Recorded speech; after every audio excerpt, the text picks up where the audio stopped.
You know, in the movies where they have that stereotypical plot line of two unlikely people coming together and becoming good friends over the course of the movie. Well, today our guests have a similar experience. Two people coming from two different perspectives into the same gap year programming and realizing that they have a lot more in common. And Alex and Rhys today share their gap year journey and the transformations that they had over the course of their year. So take a listen.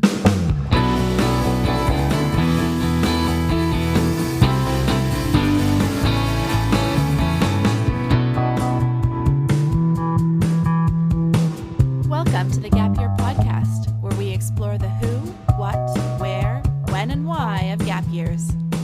It's real people sharing their stories, ideas, and experts diving deep into how you can make the right decisions in order to have a meaningful gap year. This is the place to be no matter where you are on your gap year journey. I'm Michelle Dittmer, your resident gap year expert. Let's jump right in.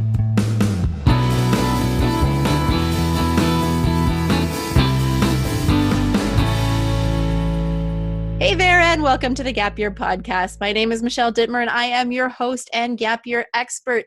Today, I have two phenomenal guests with me, and I am so excited for them to talk about their Gap Year journey and share a little bit about how it intersects and how they have evolved over the course of their year and what that means for their life today.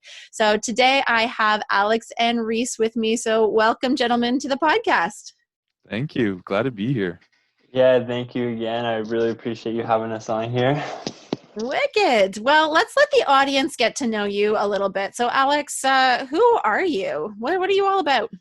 Yeah, so my name is Alex and Richardson. I was born in New Brunswick and I moved out out west to Ontario. And now I'm currently working for Mentor U as a video editor and graphic designer, which has been great. It's been a huge blessing. And yeah, I absolutely love to just learn in general. That's what I really dig into, whether it's like psychology, philosophy, astrophysics, or just nature in general, or even video editing that I learned over the summer. Um, yeah, I just love learning. So that's a bit about me. I love it. And Rhys, who are you? What are you all about? I'm on my second gap year this year. I'm 2 years removed from high school. I volunteer for the Red Cross. I work for Discovery, which is a gap year program I was a part of, and I also work at the local American Eagle near my house on my spare time. I'm really big into sports and exercise, and I found a new passion for self-improvement books. I've been really whipping through this last one I've been reading, and I just love all this cool knowledge that I didn't know existed before. So I'm really enjoying that. And what book are you whipping through? How to make people like you in 90 seconds. Excellent. That is an important skill. I think we're about 90 seconds into this podcast, so I'll let you know how you're doing. Amazing. Well, I am so glad you're here. Now, you were both part of the same program. So you guys were both part of a program called Discover Year, which is based in Ottawa, but also has an online component for folks who are elsewhere. And that's how you guys got to know each other. Is that correct? Yeah. Yeah, we wouldn't have met each other if it weren't for the program. Amazing. And what led you to decide that maybe a gap year was right for you? Because the vast majority of people don't make that decision. So, what kind of encouraged both of you to head in that direction? You can take this one. Okay. So for myself, I have a learning challenge in the form of dyslexia called the written expression. And I found it very hard to academically succeed. And because of that, there was some bullying that came along with that. My friends called me wheelchair brain and vegetable brain throughout high school. So it really took a hit on my self-confidence. I didn't realize until I was able to do a gap year experience. So I realized that I needed more of a different environment, not necessarily an easier one, but a different one, and not to rush in. Like at first I was like, oh, well, my psychology class is cool, so I'll do a psych degree. But then I realized like I just need time for myself. So I think that's where it all started. Yeah, that's where Yeah, it I think began. I think that's great. And I think that a couple of things that you mentioned are things that I hear quite commonly. Number one being that, like, what's the rush? I felt pressured, I felt rushed, and I knew I wasn't ready. It wasn't the right choice for me in this moment. Doesn't mean that it's not going to be the right choice for you later, but in this moment, it was time to slow down and to figure it out, and to find a different learning environment. So you bring some unique challenges that you have, but everybody's bringing their different strengths and challenges, and getting out of what is routine is such a powerful thing to do, and you can learn so much about who you are and who you want to be by stretching yourself a little bit. I think for myself, one of the hardest parts of my decision is when people ask you like what degree you're doing, you tell them and they're interested. But when they ask you why you're doing a gap year, it almost feels like I had to defend my gap year instead of explain it. So I had to defend my choice instead of say why I needed one. So that was like definitely, it gave me a little second guessing, but I've always been a little rebel, so I don't find that too hard. But, Yeah, I always say taking a gap year requires a certain level of boldness. mm, You have to be able to repeatedly stand up and explain yourself, when we shouldn't have to. If it's something that you need, something that you want, and all the studies show how valuable it is, and all the alum will tell you how valuable it is. But looking forward, it's really difficult to have to say again and again, because the easiest path is the path of least resistance, is doing what everybody else is doing, jumping off the cliff with those lemmings, and doing what everybody else is doing, even if your heart or your mind is screaming, this is not right for me. That's the path of least resistance. So congratulations on your boldness for knowing yourself and for knowing which direction to head. And I wish that for anybody listening to this podcast, that they see that courage that you had and that boldness, and that they feel ready to step up in that same way. Alex, what about you? Did you have similar revelations, or was your reasoning a little different? Yeah, I mean, I didn't go through the unfortunate process of that Reese got with like wheelchair brain and everything. Like Reese is an extremely smart individual. I just want to say this. I admire him a lot, and he works so hard to get his things done. And he's being a bit humble right now. Like he had to work at least 15 times more than everyone else to get to where he is. I didn't have to work that hard, but still, like, anyway, a bit about me. For me, I went out of high school into astrophysics. I had good grades, kind of a bit of a segue, but I had good grades. I was doing well. I was interested in space. And I remember in high school, I was going through a rough time. Um, I went through these unfortunate events that made me re-question my values, like where I was at, where I was standing, my friends, my family. Basically, my whole life got turned upside down. And on top of that, I have to, I had to, sorry, I had to tell people that like, oh yeah, I'm heading into university, like full force, I'll be good. And like, I'm super interested in astrophysics, which I was super interested in learning like about space. But when I ended up getting there, I was in school in French. I went to an English university, so I couldn't like I had a huge learning curve. Certainly in mathematical terms, like it was really hard to get over that. Even though I took a week, like ahead of university to try to get everything down, it wasn't enough. And then I noticed that there was um, some I guess I could a sort of discrimination. I don't want to call it that. It's kind of a harsh word to use, but I noticed that certain teachers and teacher assistants were harder on me because I was French and I tried to ask questions to learn about, hey, like I'm not understanding this concept. Like, would you happen to know what this is in French or you know, yada yada yada. And even just grading, like being graded harder in my labs because like the TAs didn't really like me because I guess I don't know. I never got to talk to them to know why, but anywho, so eventually I noticed that I was not happy with myself. I was working 35 hours a week on top of full-time school. I was miserable. I wasn't liking where I was heading in my life. And I started asking myself, like, is this where I want to be? And is this what I want to be able to look back upon and be like, yeah, I have no regrets on this? And the answer was no. I did not want to be here. I felt like I was wasting my time, which we have so little of. And this wasn't my true calling. So once I knew that, I started planning, and I made plans to go off and teach English as a second language and travel the world, because that's what I loved. I love traveling. I've been traveling since I'm 4 years old. And I was like, okay, this is it. Like, this is my plan. And then I had this speech of Jim Carrey that really inspired me, and I took the leap.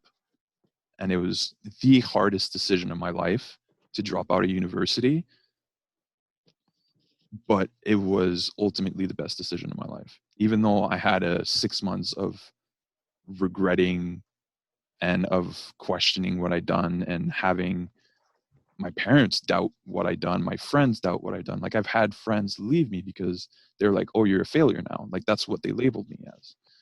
And it was hard. And eventually I found Discovery, and I knew that that was my calling. That was my space for the time being. And yeah, like I said, it was one of the best decisions ever. And those words I hear again and again, the best decision I ever made. And I think it's really neat hearing Rhys coming out of high school and you having some post-secondary experience, that it doesn't matter when in your life you come to that realization. If you are not happy with the status quo, if you are not feeling good in yourself, if you are not feeling good about what's happening in your immediate circle, you have power to change that. And it's going to take a lot, because you're going to have to go against the grain. You're going to have to talk to your parents about this. You're going to have to leave something that's comfortable, or something that society tells you is the right thing that you're supposed to be doing. And I hate that word. I hate supposed to. But you have to step up, and you have to know what's best for you. So same to you. Kudos for having that boldness and Thank you. recognizing, because you could be graduating now and be miserable. And like, if you think about what that path might have looked like for you to fulfill the status quo, you would not be smiling and happy and have the friends and have the motivation you have today. So I commend both of you for taking the road less traveled, and for finding the right space, because it does take a little bit of hunting to find the right space and the right people. And so that kind of leads me to the fact that you guys were in the same program. And were you guys just instant friends? You walked into the room and all of a sudden, like, click, here are my people, and you were just magnetically drawn to one another, and you guys are going to be best friends for life? Is that how that story played out? So, a funny story, actually. Alex, I love you to death, man, but I did not like him at all when I first met him. Like, I don't remember exactly what it was, but I remember just not being attracted to him at all. And like, when I would think of everyone in Discovery Room, I had like pegged potential friends, and Alex was not even in the list at all for one of the potential friends. Yeah, likewise for me. We were doing this like leadership training exercise, or I don't know what I would call it. It was something made by Escape Manor that we were working on. And yeah, I had, like, for me, I had noticed some things that I had gone through in the past that I was attaching to Rhys, which is totally unfair to attach past experiences onto him. But I was like, oh, that's some bad leadership that I've seen before. Like, I was super scared, and I did not want to have anything to do with him. So yeah, it was really funny.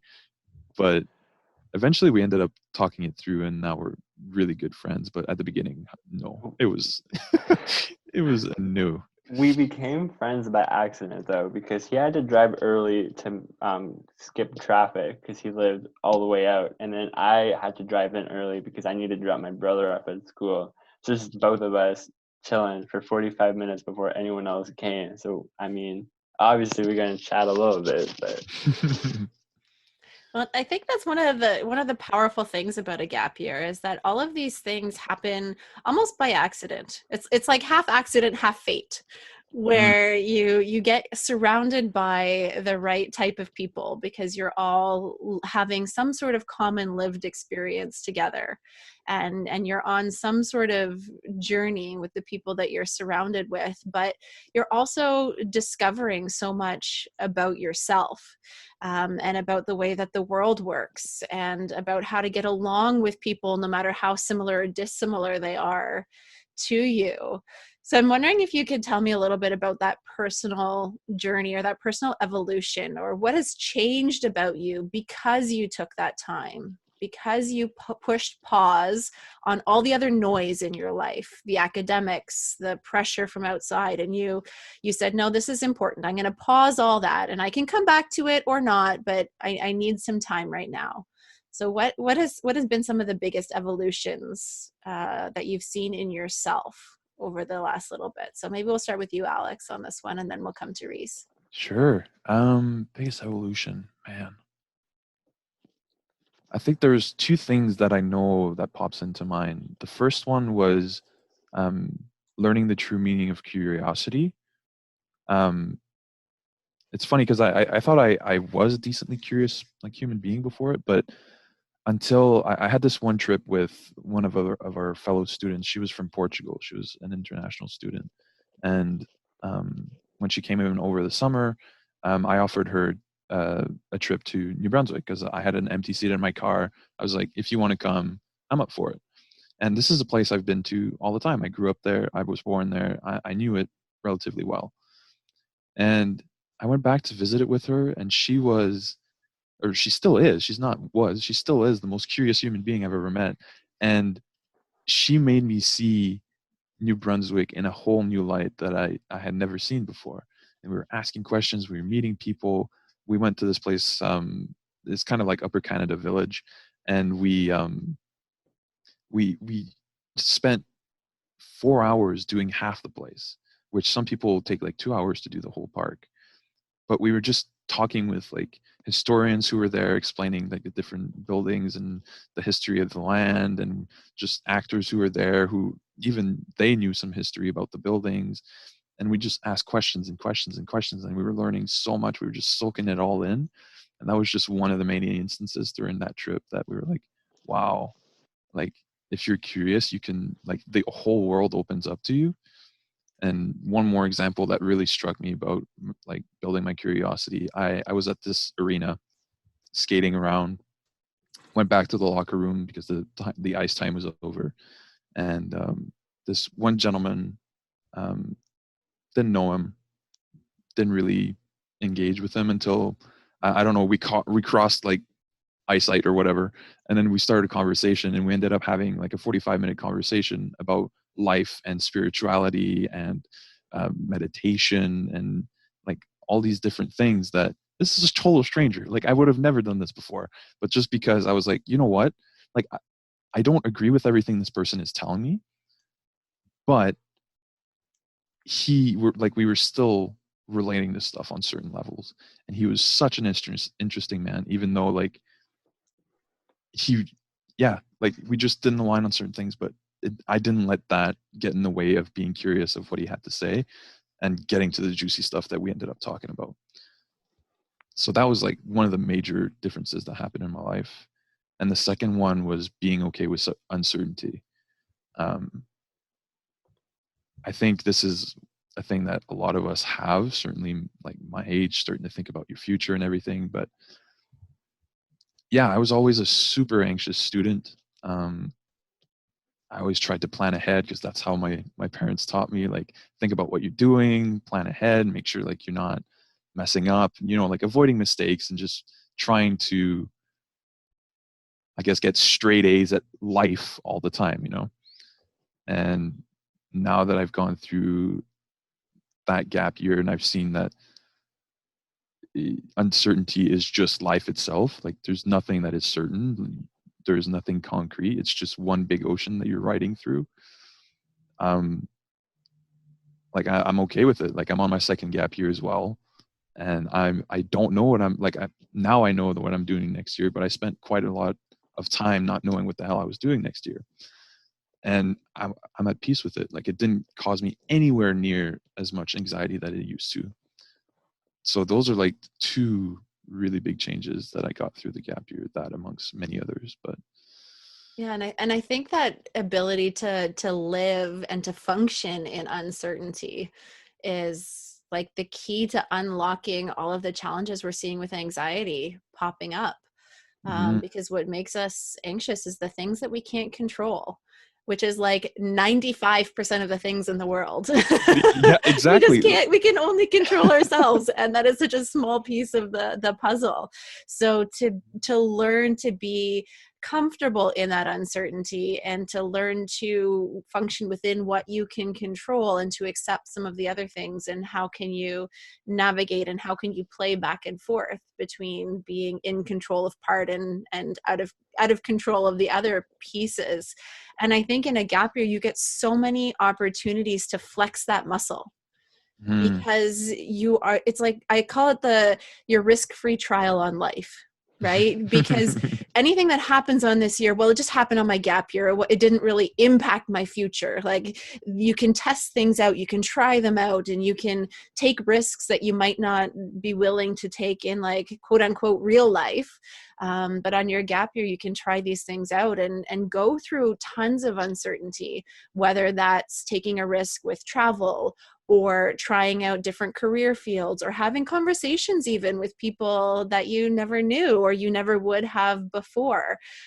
You can kind of, I don't want to say delay reality, but it's a little mental game you can play with yourself where you're delaying reality, but in the same time, you're living out reality, and you can start 100%. to learn and flex different muscles that then you can actually leverage when you like go back into reality, if we can call it that, even though you're in reality all the time.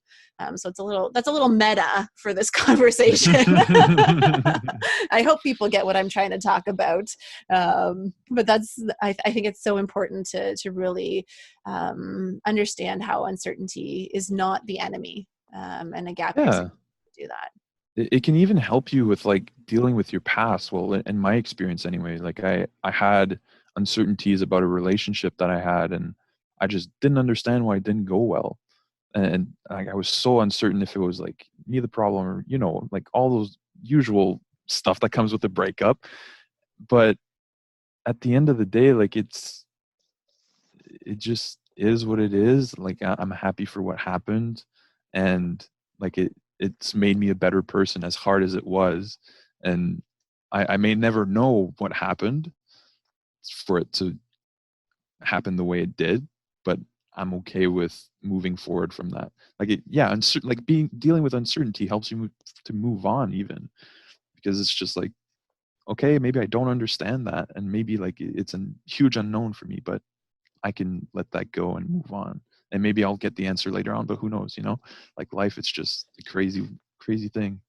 Yeah, what a beautiful story. I love it. Heartbreak. We got success, we've got heartbreak, we've got all the emotions today. Yeah, man. Rhys, what about you? What were some of the things that you noticed in terms of your transformation, or the things you learned about yourself on your gap year? Yeah, I think there's a lot that I won't know about what transformed in me. And there's been a lot of things that I didn't notice that have been pointed out to me that upon reflection I realized happened. I think the biggest thing for me is I've always been a leader. Like in my sports teams, I was captain and whatnot. But the type of leadership, I don't want to say it was the wrong leadership. I think I'll use the word selfish. Like, I was good at leading, but I asked my coaches, like, what can I do to be captain of the team? Because I wanted to be captain of the team because I'm like, yeah, I'm good enough. I'm a leader. Let me be captain. And I asked that not to improve myself, but so I could be the captain. Where now, when I ask for feedback, instead of doing that to like improve my status, it's genuinely so I can improve myself. So on my sports teams, it's like, how can I improve my leadership, because I wanted to improve my leadership, not so I could be captain of the team. And at my job, that's how can I improve myself, not so I can have better rep with them, but for I can genuinely be better at my occupation. So that's something that is a huge thing that I noticed about myself. Another thing, for my travel, I went to Australia by myself for the whole month of February. And I was nervous about it because some people were doing it with friends. And the first thing, I really wanted to do it with another person. I'm a very social being, but I knew that I would get more out of it if I did it by myself. And let me tell you, the amount of times I got lost, and I would panic over like the smallest thing. Something would happen, and like, say my Google Maps put me in the wrong direction, I'd like get sweaty, I'd be panicking, right? And the biggest thing Australia taught me was to be comfortable being uncomfortable. So throughout my trip, when all of a sudden I didn't have Google Maps on me because I didn't have Wi-Fi, I was able to take a deep breath, scan the situation, think to myself, critically thinking, and then get home safe when there was no panic involved. Like I didn't need to, I needed that, you know? Can you please tell the story that you told me about that night you walked home and got directions from a nice fellow? Oh yes. Okay. So Alex wants the story. There was one night I just climbed the Sydney Harbour Bridge, and then I was walking back to my hostel, and I asked a person like, "Hey, tell me what the directions are." He's like, "Sure." Puts me in the wrong direction. That's not all though. Then he's like, "That's gonna cost you." And I'm like, "What do you mean that's gonna? What do you mean that's gonna cost me?" He's like, "The bag. Give me your bag." And I have like my Canadian Red Cross bag on, so I don't know if he thinks there's anything valuable in there. In short, he brings out a weapon of some sort, starts walking towards me, and then I, being the bold individual I am, decide to walk towards him. Um, then he starts running, and then I start running towards him, and then he turns around and leaves, which was a relief because I didn't have a weapon in my back pocket. But yeah, that was one particular night in Australia that I will always remember. No kidding. Yeah, that's etched in the memory bank, and Yes. a growing opportunity for sure. Cool. And not panicking. Yeah. There's no panic. There was a sigh of relief after, and why would I do that? But it all worked out, so we're fine.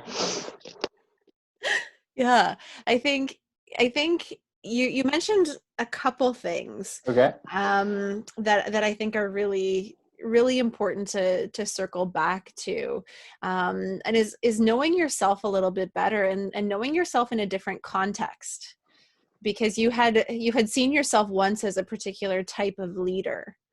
And sometimes we get pigeonholed, we get put into a certain box when we're around the same people all the time. And I think about this in high school. Like if you come in grade 9 and you are captain of the hockey team in grade 9, there's an expectation for the rest of your high school career that you're going to be a certain way. Or if you come in on the first day of school, you get shoved in a locker, you're going to be shoved in a locker every day of high school. Like we get put into these personas, and it can be really hard to see ourselves in a different light until we get the opportunity to change our whole surroundings. And a gap year is one way to do that. So you're going to be leaving the comfort of school. You're going to be leaving the comfort of that same friend group. And you're going to be surrounding yourself with different people. And you get a chance to look at yourself differently, look at what you value, look at how you're showing up in the world, and how new people are perceiving you. And it's like holding up a mirror for the first time, and you look in that mirror and you're like, do I like what I see? Is that really me? Is that who I want to be? And sometimes if we're in the rat race and we're just going for the sake of going and achieving for the sake of achieving, we don't take that time to reflect and to look in the mirror and to evaluate, am I living out my values? Am I living out my dreams? Am I going in the direction that I want? And for you to be able to see how that leader who was showing up as the captain for the sake of being the captain is very different from Rhys right now, who wants to be a leader to support a team and to do better in the work that you do. It's a very different perspective, and I think that is great. And the same thing on your trip, being able to push yourself out of your comfort zone. I think so much of our life, we protect ourselves from getting out of that comfort zone, because by like evolution, like you find a safe cave, you live in that cave. You do not go looking for a new cave because there might be a bear in that cave. And so we have to push ourselves out of that comfort zone a little bit. And you did that by heading to Australia and recognizing that you were up for the challenge. And not only were you up for the challenge, but you had the skills to be successful at that it was a calculated risk, that you were able to think it out, and you were able to say, no, this is going to be hard, but I can do it. And you did. And you came back and you survived and you thrived. And now you have a whole slew of other skills that you can put in your tool belt to help you be successful at the other things that you're going to be tackling in your life as well. So kudos to you guys for all of that incredible growth that you guys experienced. Now, if you could go back to your grade 12 self, so go back 2 years ago and think about all the stress that you were feeling, the stories that were being told in your high school, what would you tell yourself, or what would you tell somebody who's in grade 12 right now? Now that you're older and wiser and more experienced and you're looking back on it, what can you tell them about where they're at and where they might want to consider heading? A word from the wise Alex and Rhys. Very profound, I'm sure. It doesn't have to be profound. It could be very simple too. Yeah, so Alex, is fine if I go first on this go one? ahead. I You're need to looking think deep about this. thought. Okay, perfect. Yeah. So for myself, little backstory. So in grade 12, I was considering careers very different to what I was considering last year. And last year, I'm considering careers very different to what I'm considering this year. The ones I was considering last year were more of a calculated assessment based on an underestimation of what I thought my skills were. So for example, in grade 12, I briefly considered wanting to be a firefighter, although vegetable wheelchair brains can't be firefighters. So I scratched that off immediately. Great, like after my gap year or during my gap year, I had considered other things. And then now we're back to firefighter. And although that was just a brief part of grade 12, now it's like it's a passion of mine. Every time I see a fire truck, I want to be on that freaking fire truck. But I think in regards to that, it would just, I'd want to tell myself, and grade 12 Rhys wouldn't listen, obviously. But I would tell him, despite the fact, to just like not to listen to the outside and not to let that affect. I have a bad habit of letting one person say something and throw me off my game. So not let the vegetable brain comments get in the way, not let the tons of people that are going to get these PhDs get in the way, not let the fact that everyone said I should go straight into the working world because I don't have what it takes get in the way, and just like listen and appreciate my strengths. I think that's as wise as I can get tonight. That's what I would tell my ignorant grade 12 self. Yeah. And I think that's so powerful. And I'm getting like all emotional about it, because there are so many people. Like if you're into psychology and nerdy like me in terms of the teenage brain and how it's evolving, at that stage, your peers are so important to you, and your parents' expectations or wishes for you are so important to you that we sometimes forget ourselves, and we don't listen to ourselves. We listen to those other voices because we place more value on them just by a brain science part of who we are. And so, like, of course, grade 12 Rhys isn't going to listen to you because that's where you were. But I think that the more that people in grade 12 can tune into that voice and can, I don't know, journal about it or go for a hike alone and let that voice speak a little bit louder and listen to what it's saying.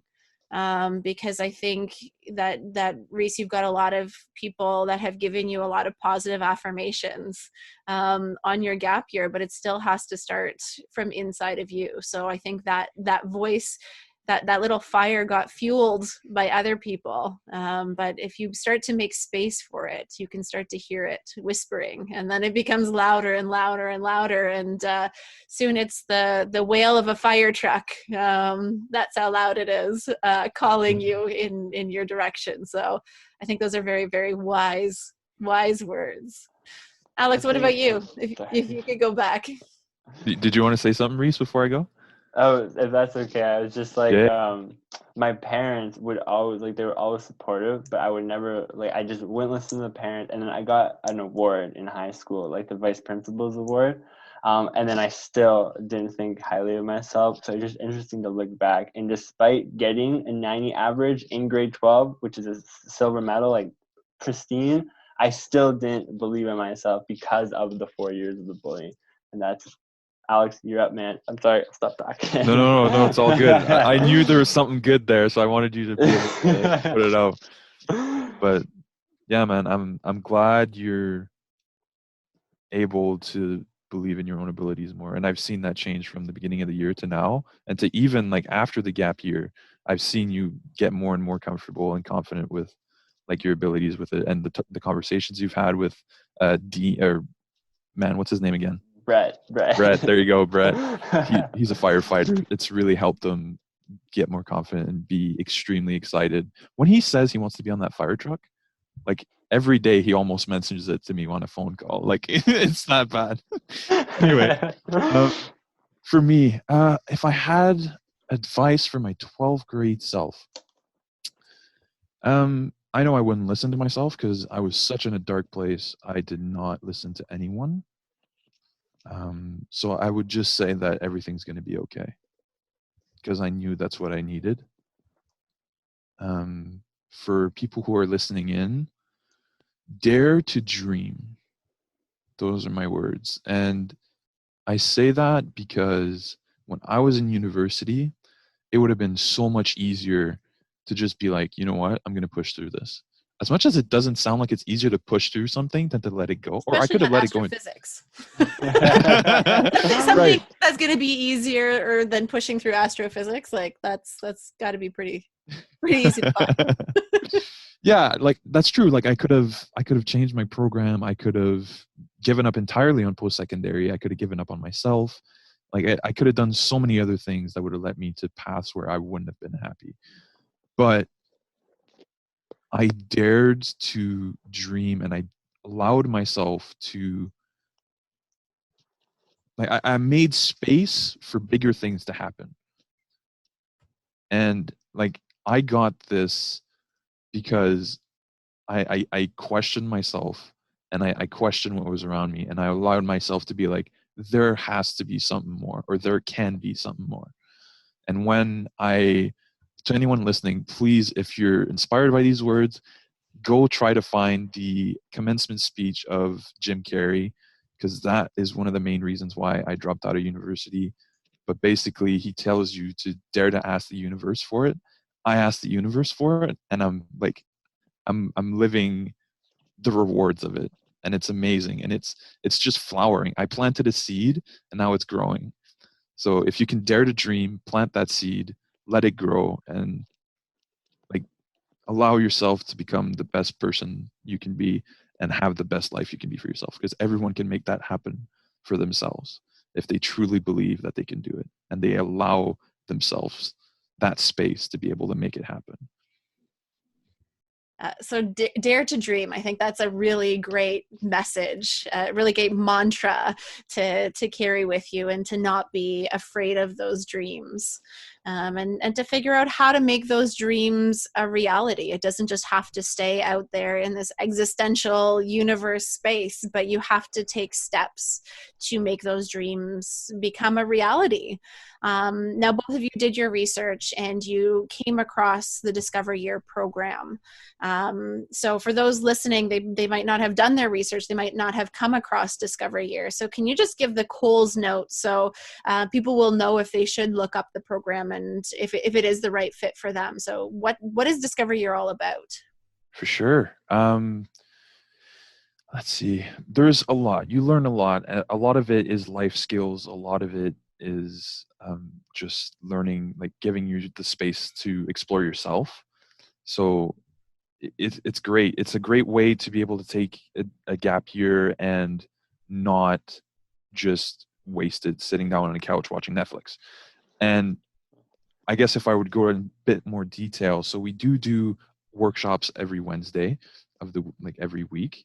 There is an orientation session where you get to connect with your peers and really dive deep into certain topics there. But then after that, it becomes a weekly thing. So in the workshops, you cover interview skills, self-awareness, communication style. Sometimes I know this year they've gone into the teenage brain. That's what they're doing next week. So they're exploring anatomy and how that affects them. All sorts of different stuff, but it's all relevant to becoming a better individual and like just growing as a person. We also get to do a community service project, which helps you build teamwork skills. You need to get it done by the end of the year. So you really work hard on it and you work on something that you're proud of, which ends up being great. And you have a travel period. So for an entire month, whether you want to take 2 days, a weekend, or the entire month to travel, whether it's in Canada, 30 minutes down the street, or completely across the world, that's entirely what you decide. As long as you have a goal for it, you go and travel and you learn. You go out in real life and you apply whatever you've learned throughout the year. And yeah, I think that would be like the best Coles note. Honestly, if that interests you, visit the website at discoveryear.ca or like get in touch with us is probably the best way so we can chat with you guys. I don't know when this is going to come out, but we do have an open house coming up. It might be too late, but that's okay. We The do open have house open is houses. tomorrow. Yeah, it's probably too late. We do have open houses. Like, come visit, come say hi, talk to us.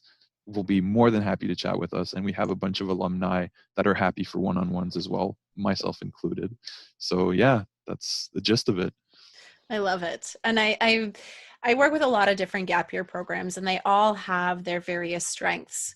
Mm. And what I see consistently coming out of the Discover Year alum is that self-awareness, that confidence, a better sense of clarity for what their next steps are, whatever that looks like. And it really comes through the formal sit downs that you do, the workshops on like hard and soft skills, and the relationships that are formed, and the way that you bring in your real life experience into the workshops and into the conversations and into the reflections, so that at the end of it you can see that you've grown and changed, and somebody has helped guide you on that journey. So whether that's your peers or your mentors that you get connected with along the way, there's so much in this program, and it really is a year-long community of people, but it also allows you the flexibility. It's not something that's happening 24 hours a day, 7 days a week.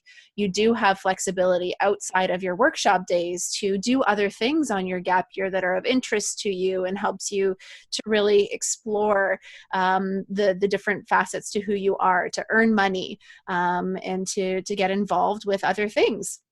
So it really is a really well-rounded program, and the alumni speak so highly of it. So if that sounds like something that is of interest to you, definitely check out the website, follow them on social media. They post really great content there, and you can get more information from them about that program. So really, really great. But what about following along with Rhys and Alex on their journey? Is there some way who folks have, if they've really connected with you on this podcast and they want to follow along, is there somewhere that they can do that? Cheeky little plugs. My Instagram is at AR138, sorry, AR138. And if you guys want to go get me on my LinkedIn, Alex and Richardson, yeah, you can follow us there. And we do have a blog, me, Rhys, and another alumni. It's newtonsappletree.org. You can follow us there as well. We're trying to explore the world and through our young souls, I guess. So yeah. Yeah, for myself, if you want to follow me on Instagram, RHYSFITZI. And for LinkedIn, it's just Rhys Fitzgerald with a capital G, though. A lot of people forget that one. Amazing. Well, I think your stories are just so radically different yet so relatable, and the fibers of your story have been woven together forever. And I think it's just such a beautiful story to for you guys to have shared today with the audience. So, on behalf of all the listeners, thank you so much for sharing your stories, for being so open and vulnerable about your journeys, because that again takes that boldness that it takes to have a gap year. And hopefully your stories have given people the confidence to acknowledge all of the pressures that they're feeling right now in their grade 12 year.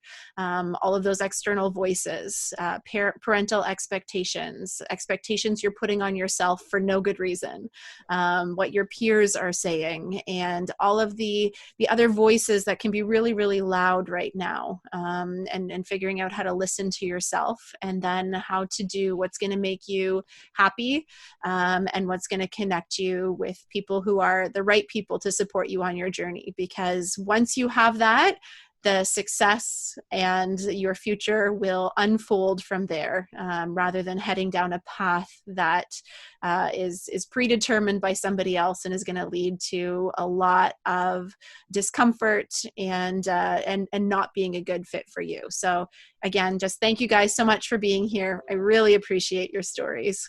Pleasure. It's a huge honor to be invited to the podcast. Thank you again so much, Michelle. It's very, very appreciated. I'm really glad you were able to share the space with us this evening. 100%. And to anyone listening, we're out here. Like there's a place for you guys too. Like reach out.